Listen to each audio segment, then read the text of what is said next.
حضرت علی کو دیکھا نہیں تھا. جوان کہتا جب میں آیا نا میں نے لوگوں سے پوچھا وہ بوڑھے مولا علی کدھر ہے جنہوں نے خیبر کا دروازہ توڑا تھا, بڑی شہرت ہے, کدھر ہے؟ کہتے حضرت علی صاحب نے بیٹھے تھے, مجھے کسی نے کہا وہ بیٹھے ہوئے. میں گیا تو حضرت علی اخروٹ کھا رہے تھے, تو پورا زور لگا رہے ہیں تو اخروٹ کوئی نہیں ٹوٹتا, پورا زور 2-3 دفعہ, کبھی اس دانت میں کبھی اس دانت میں, ٹوٹتا ہی نہیں.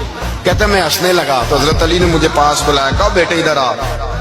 تو میں گیا تو کہنے لگے کیا سوچ رہا ہے؟ کہتے میں ڈر گیا. میں نے کہا حضور کچھ بھی نہیں. لیکن نہیں جو سوچ رہا تھا تو بتا. میں نے کہا نہیں کچھ نہیں. فرمانے لگے میں بتاؤں تو کیا سوچ رہا تھا؟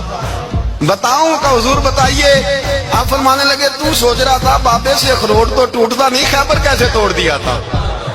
تو سوچ رہا تھا کہ اس سے اخروٹ تو ٹوٹتا نہیں تو خیبر کیسے توڑا تھا؟ فرماتے ہیں میں نے کہا میں یہی سوچ رہا تھا. یہ عرض کیا نا تو فرماتے ہیں شیر خدا کا رنگ